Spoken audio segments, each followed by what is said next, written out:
नमस्कार, आप देख रहे हैं राजस्थान पब्लिक न्यूज़ और मैं आपके साथ में वीर सिंह। जो हमारी इस टाइम टीम पहुंची है, मैं आपको बता दूं, ग्राम पंचायत बेड़कला के अंदर हम पहुंच चुके हैं। ये जो है यहाँ के पूर्व सरपंच है तुलसाराम जी, श्रीमान तुलसाराम जी, तुलसाराम जी सिरवी, वो मेरे साथ इस टाइम मौजूद है। पहले तो मैं बताना चाहूँगा, वो अपने क्षेत्र वासियों के लिए, अपनी पंचायत वासियों के लिए और अपने जिला वासियों के लिए परिचय के मोहताज नहीं है।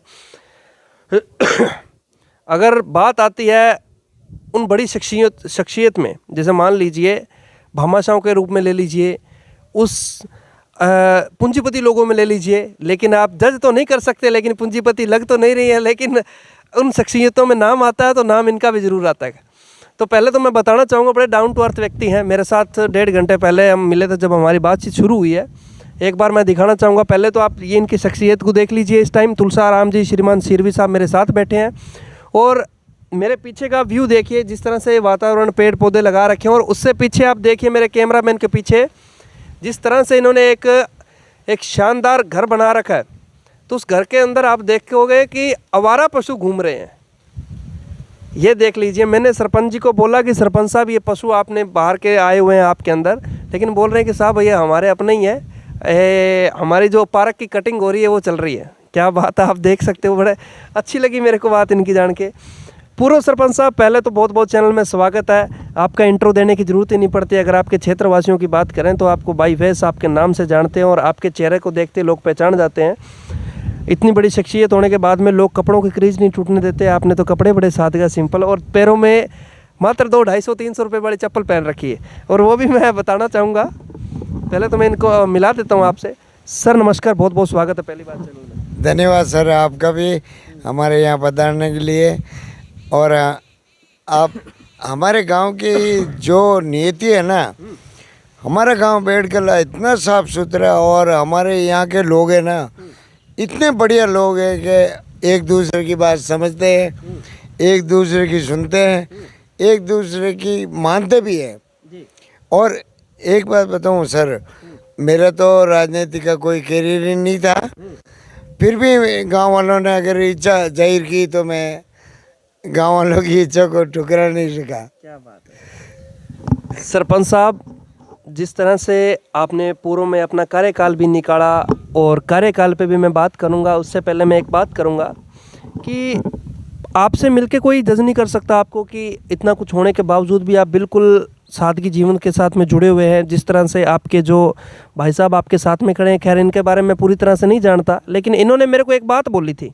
रमेश जी मेरे काश्तकार हैं जी। ये एक बात बताऊं सर, कि अपन क्या है कि गांव के लोग हैं, और गांव में जो भी चीज़ें होती है ना, महिलाएं हो या पुरुष हो, किसी भी, हर एक को पूछना पड़ता है कि भाई आपको दर्द क्या है, हैं? अगर अपन दर्द नहीं पूछेंगे तो अपन को सरपंच क्यों बनाए यार, हैं? भाई अपन पूछेंगे, अपन से होगा तो अपन आगे जाएंगे, कलेक्टर से जाएंगे, एसपी से जाएंगे, एसडीएम से जाएंगे, कुछ भी करेंगे, लेकिन अपनी पंचायत और अपने गांव का अगर विकास नहीं कर सके तो सरपंच बनने में कोई मतलब ही नहीं है। बस मेरा तात्पर्य यही है कि सरपंच वो हो जो अपने विकास कार्य को गति दे सके। हाँ, विकास कार्य ऐसा होना चाहिए।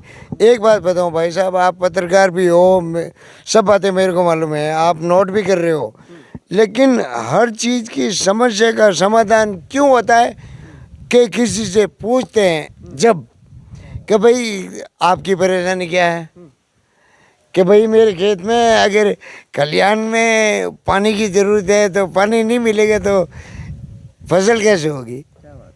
इसीलिए मतलब हर चीज़ की जानकारी सरपंच को होनी चाहिए कि भाई मेरे गांव में कौन सुखी है, कौन दुखी है, किस परिवार में चूल्हा जल रहा है या नहीं जल रहा है, किसके परिवार में पानी आ रहा है या नहीं आ रहा है, हैं? अब मैं सोच लूँ कि मेरे घर में तो हरियाली है, पूरा गांव हरियाली भरा थोड़ा ही होगा। मतलब ये हर सरपंच को, मैं नहीं कह रहा हूँ मेरे बारे में, हर सरपंच को सोचना चाहिए कि अपने गांव का अगर भला नहीं कर सके तो सरपंच बनने का अधिकार तुम्हारे को नहीं है। बस बड़ी अच्छी बात कही। जिस तरह से भाषा शैली आपने वहीं से जज कर लिया होगा कैसे विचार है, आगे इनसे और भी विचार करना चाहूँगा। आपकी गैर मौजूदगी में आपके काश्तकार रमेश जी से भी मैंने बात की, रमेश जी से भी मैंने आपके बारे में पूछा। खैर वो कहते हैं कि जिसका खाता है वो उसी की हाजिरी भरता है, लेकिन रमेश जी ने मेरे को एक बात बताई, बड़ी इंटरेस्टिंग बात लगी मेरे को। रमेश जी ने कहा कि मैं यहाँ ट्रैक्टर चलाता हूँ तो साहब खुद ही डीजल लेने के लिए चले जाते हैं। अगर मैं पीछे खेती कर रहा हूँ और खेत में जो लकड़ियाँ वगैरह पड़ी हैं वो आप खुद ही इकट्ठी कर देते हैं। यार ऐसा नहीं लगता कि इतना सब कुछ होने के बावजूद ही घर में एसी वगैरह लगी है, वहाँ इतनी गर्मी पड़ रही है और बढ़िया आराम से ऐशो आराम के साथ सोए हैं? देखो एक बात बताऊं सर, हम ज़मीन से जुड़े हुए हैं और हमारे बाप दादा भी ज़मीन से जुड़े हुए थे। हम तो तावड़ा में बेदर यहाँ तावड़ा में भरा हुआ बड़ी अच्छी बात है। जड़े यूँ है कि ए हमारे बेटा है के ए आज मन कमाई देन ए मन की के दे के पापा जाए ने वो काम करो तो करना पड़े बने। क्या बात है, और क्या, बड़ी अच्छी बात है। अब मैं आपके घर की भी बातें कर ली मैंने, आपकी खेती की भी बातें कर ली। अब मैं आता हूँ आपकी ग्राम पंचायत पे, बेड़ कला के। आप बेड़ कला के निवासी हैं, गांव से 500 मीटर की दूरी पे रह रहे हैं आप, और 500 मीटर की दूरी भी कोई ज़्यादा नहीं होती, और सुबह आप टहलने के लिए भी चले जाओ तो वो भी ग्राम पंचायत की आप खबर लेके आ सकते हो, क्या समस्या है क्या नहीं। खबर तो मैं बैठे बैठे ही ले लेता हूँ सर। अब ग्राम पंचायत की मुख्य समस्या पे मैं आ जाता हूँ। क्या लगता है ग्राम पंचायत की क्या समस्या है जिसका समाधान होना चाहिए, और अगर यहाँ का समाधान कोई करते हैं तो गांव एक चरम सीमा पे पहुँच जाएगा। वैसे आपके गांव तो काफ़ी अच्छा है, और गौशाला मैंने देखी थी, विजिट भी की थी, काफ़ी अच्छी व्यवस्था है। देखो सर एक बात बता दूँ आपको मैं कि मैं 5 साल सरपंच रहा था, और अब सरपंच है जो वर्तमान में, मैं उसकी कभी बुराई नहीं करूँगा। जो गांव में समस्या है वो अपने युवा लोग भी तैयार हैं, सब भी है, वो समस्या है जिसका समाधान कैसे होगा कैसे नहीं होगा, अब मैं इस बारे में ज़्यादा नहीं बोल सकता हूँ। जी नहीं, ग्राम पंचायत की जैसे देखो मूलभूत सुविधाएं, लाइट, पानी की व्यवस्था, पेयजल की समस्या, तो आपके कार्यकाल में या आपके आने के बाद में जो आपके द्वारा मतलब चुने गए यहाँ से सरपंच, उनके द्वारा कोई काम वगैरह किया गया? देखो एक बात बताओ, मेरे कार्यकाल में भी काम अच्छा हुआ, धर्माराम जी के कार्यकाल में भी काम अच्छा हुआ, गुड्डी देवी के कार्यकाल में भी काम अच्छा हुआ, लेकिन एक बात बताऊँ आपको, हर समस्या का समाधान सरपंच के पास नहीं होता है। हाँ, मतलब सरपंच कोशिश कर सकता है, कहीं जाओ, कलेक्टर के पास जाओ, एसडीएम के पास जाओ, कुछ भी जाओ, लेकिन अब सरपंच क्या करे? अगर गांव वाले सहयोग करेंगे, मेरी बात सुनो, आप जैसे मेरे साथ में जुड़े हो, 10 आदमी मेरे साथ में जुड़ेंगे तो मेरा काम सफल हो जाएगा, और आदमी नहीं जुड़ेंगे तो फिर मुश्किल है। मैं आपकी शिक्षा के बारे में जानना चाहूँगा, आपने शिक्षा में क्या कुछ कर रखा है? नहीं, मेरी शिक्षा तो मैं सन 80 में 9th फेल हूँ। जी और घर पे ही हूँ, और मम्मी पापा ने कभी मेरे को तकलीफ नहीं दी है। और अभी भी नहीं दे रहे हैं। मम्मी पापा तो परलोक सिधार गए हैं, जी मेरे बेटे हैं बाहर काम करते हैं है। बस। लेकिन कहते हैं कि कुछ लोग पढ़े लिखे भी अनपढ़ होते हैं और कुछ अनपढ़ भी पढ़े लिखे जैसी बातें करते हैं। आपकी मैं गौशाला पे आना चाहूँगा और गौशाला पे बात करना चाहूँगा। गौशाला क्या किस तरह का आज की अगर स्थिति देखूं तो जतारण के अंदर शायद मेरे को लगता है कि आपकी 1 नंबर की गौशाला होगी। देखो सर, हमारी बेड़ कला की गौशाला, मैं जैतान तहसील की नहीं बात कर रहा हूँ, पाली जिले की बात कर रहा हूँ कि हमारी नंबर 1 पे चल रही है, और हमारे कार्यकर्ता इतने अच्छे लोग हैं, और हमारे दानदाता भी हमारे गांव में इतने भरपूर है कि किसी का नंबर ही नहीं आता है कि आज मैं चला ले लूँ, कल मैं ले लूँ, ऐसा है। पब्लिक न्यूज़ की जो टीम है वो आपसे एक बहुत बड़ा सवाल करने जा रही है फ़िलहाल, और वो मैं आपके आगे रखूँगा भी, क्योंकि बहुत से लोग आज जो अपना वीडियो देख रहे हैं, जो अपना इंटरव्यू देख रहे हैं, उन लोगों के माइंड में एक चीज़ ज़रूर खटकेगी कि क्या तुलसाराम जी आने वाले टाइम में सरपंची का चुनाव लड़ेंगे। देखो, हमारा कोई विचार नहीं है, अगर बस्ती वाले और गांव वाले चाहेंगे तो हम इनकार नहीं करेंगे। क्या बात है, बस। बड़ी अच्छी बात कही। जनता जनार्दन अगर फैसला लेगी तो जरूर आएंगे चुनावी मैदान में। अगर जनता जनार्दन ने एक बार भी बोल दिया कि तुलसाराम जी आपको इस टाइम नहीं लेके आया जाएगा, तो फिर आपका क्या रहेगा? देखो एक बात बताऊँ, मेरे बुजुर्ग लोग मेरे माँ बाप के समान हैं जी और मेरी माता बहनें हैं ना, ये मैं कभी मेरे गांव वालों को ऐसा नहीं समझा कि मेरा परिवार हो। मैं सबको मेरा परिवार समझता हूँ। बस कि किसी के घर में तकलीफ हो तो मेरे को तकलीफ होगी। बस मेरा आखिरी क्वेश्चन यही है सर। आप देख सकते हो, विचारों से लग रहा होगा आपको। सरपंच साहब, मैं आपके कार्यकाल की कुछ एक बातें इंटरेस्टिंग जानना चाहूँगा। आपके कार्यकाल में कभी ऐसा हुआ उस टाइम के अंदर कि बहुत सी उस टाइम में चीज़ें ऐसी क्रिएट होती थी कि आप कहीं बाहर जा रहे हो, पीछे से कोई साइन करवाने वाला आ गया कि सरपंच साहब साइन करवाना, और आपको अपना काम छोड़ के उस बंदे का साइन करवाने के लिए वापस आना पड़ा हो? कभी ऐसा कोई काम हुआ? सर आज तक तो गांव वालों को कभी मैंने शिकायत नहीं दी, क्योंकि अगर मैं कहीं बाहर भी जाता ना तो गांव वालों को बता के जाता कि मेरा ठिकाना कहाँ है, मेरी सील में जेब में रखता था। और कभी गांव वालों को यूं नहीं बोला कि मेरे पीछे घूमते हो आप। हाँ, और मेरे कोई भी काम हो, एक बात बताऊँ, अनलीगल काम तो मैं करता ही नहीं था। और पहले एक बात बताऊँ, मोस्ट इम्पोर्टेंट बात है, पहले मैं सरपंच बना जब मेरा एक नारा था कि लीगल काम मैं करूँगा, अनलीगल काम नहीं करूँगा, चाहे मेरा बाप भी आ जाए। बस अगर उचित है तो मैं आँख मूंद के साइन कर दूंगा, ना उचित है तो भले ही आप एसडीएम क्या कलेक्टर को लेके आ जाओ, मैं नहीं करूँगा। सर, मैंने बहुत से ग्राम पंचायतों को उदाहरण देखे हैं कि बुजुर्ग व्यक्ति होते हैं। मेरे पिछले दिनों के अंदर, मैं नाम नहीं लूँगा, लेकिन हमने उनको ऑफ कैमरे के अंदर ही समझा दिया था। एक सरपंच था, वो कोई बुजुर्ग आदमी आके कुर्सी पे बैठ गया, सरपंच की 60-70 प्लस था वो बुजुर्ग आदमी, कुर्सी पे बैठ गया। उस बंदे ने उसे जलील कर दिया पंचायत के अंदर ही। तब मैं बैठा था तो मैंने उस सरपंच को बताया कि ये लोग हैं जो कुर्सी पे बिठाते हैं, क्या ये करना सही है? एक बात बताऊं सर, मेरी पंचायत में मैंने पहले काम ये किया था। एक मिनट, हमारे हरिओम सिंह जी सांसद थे राजसमंद के, तो उन्होंने बोला था कि भाई के अपनी पंचायत में जो फंक्शन होते हैं ना, एसडीएम के हो, तहसीलदार के हो, कलेक्टर के हो, तो उसमें आप कुर्सी मत लगाओ यार, जाजम बिछाओ। तो मैंने वो जाजम अपनी पंचायत में बिछवा दी। और जब भी मैं वहाँ जाता था, मेरे गांव वाले, मैं सब एक ही जाजम पे बैठते हैं।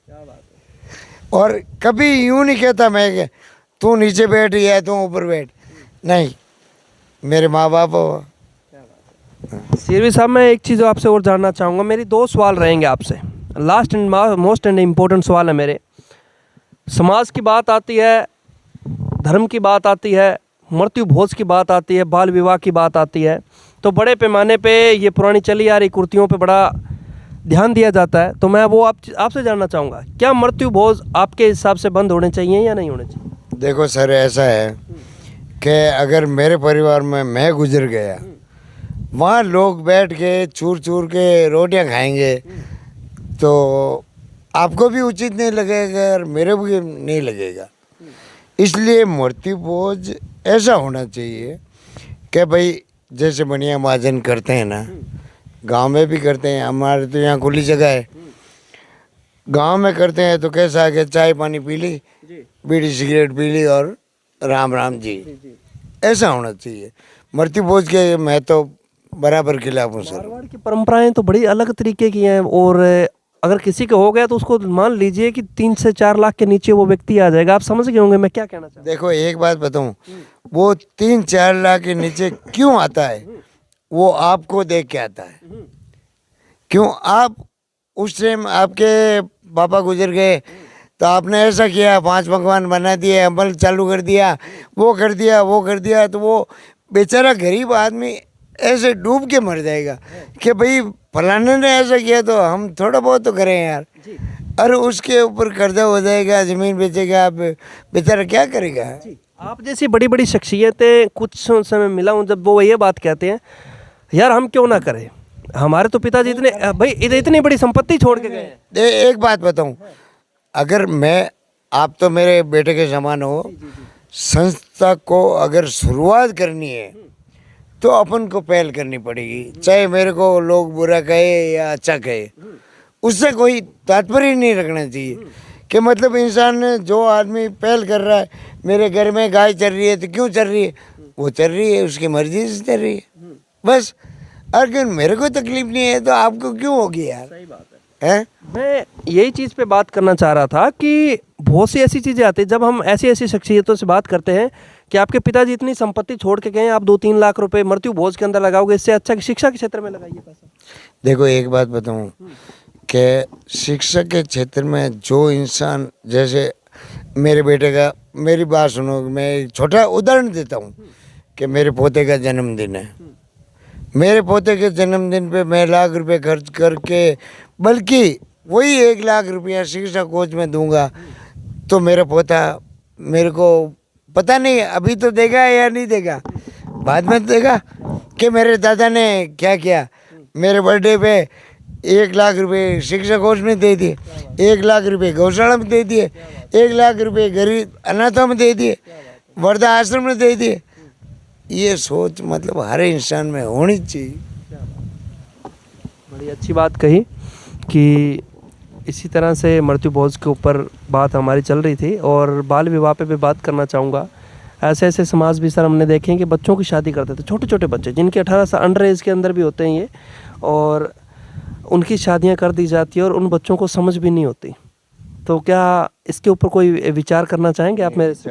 विचार है हमारा। देखो हमारा समाज पहले पिछड़ा हुआ था, मेरी बात सुनो, कि हमारे समाज में बूढ़े बुजुर्ग जो भी बात करते थे ना, तो बच्चे लोग उनको इनकार नहीं करते थे कि भाई बच्ची 15 साल की होगी, 16 साल की होगी, 5 बच्चों को बना दो, 25 को बना दो या 20 को बना दो। मतलब वो सामूहिक विवाह टाइप, अभी जो आप लोग कह रहे हो ना कि सामूहिक विवाह कर रहे हैं, हमारे समाज में पहले सामूहिक विवाह यूं होता था। जैसे मैंने भी सन 99 में मेरी 5 बच्चों को मैंने बनाई थी, तो उनका सामूहिक विवाह किया था। उसके बाद में तो हमारे यहाँ अभी मेरे छोटे भाई की भी बच्ची की शादी हुई, वो भी सब अकेले ही करते हैं। लेकिन अब क्या है कि समस्या ऐसी है कि मैं मेरी मर्ज़ी से करना चाहूँ और मेरा बेटा मेरी मर्ज़ी से करना चाहे, तो इस पे ऊपर डिसीजन लेना बहुत मुश्किल होता है थोड़ा। आशा करता हूँ किसी तरह आप अपने गांव के लोगों के साथ में चलेंगे और निस्वार्थ भाव से आगे भी, आप चाहे पद आपके पास रहे या ना रहे, लेकिन आप सेवा यूँ ही करते रहेंगे जिस तरह से भी आप पूर्व सरपंच बन के कर रहे हैं। देखो गांव वाले तो मेरे लिए भगवान पहले भी थे और आज भी है, बस ये मेरा आखिरी संदेश है। आज की खास मुलाकात श्रीमान तुलसाराम जी सिरवी जी के साथ। सिरवी साहब, आपने भी अपना निजी समय निकाल के हमें 10 मिनट का टाइम दिया, आपका बड़ा बहुत बहुत शुक्रिया, आपका उपकार। धन्यवाद सर, आपको यहाँ पधारने के लिए, हमारी गरीब की झोंपड़ी में आने के लिए धन्यवाद सर जी, धन्यवाद। डाउन टू अर्थ गरीब की झोंपड़ी भी आप देख सकते हो। तो आज की खास मुलाकात तो मेरे साथ तुलसाराम जी सिरवी साहब थे, जिन्होंने अपने पर्सनल ओपिनियन दिए, विचार दिए। देखते हैं आने वाले चुनावों के अंदर क्या रुझान रहते हैं। जैसे पंचायती राज का चुनाव भी जनवरी में आने वाला है, जनता क्या फैसला करती है उस टाइम भी हम आपसे मिलाएंगे। जो भी कैंडिडेट यहाँ से जीतेगा, जनता जनार्दन है, जनता का फैसला अंतिम फैसला। जय हिंद, जय भारत।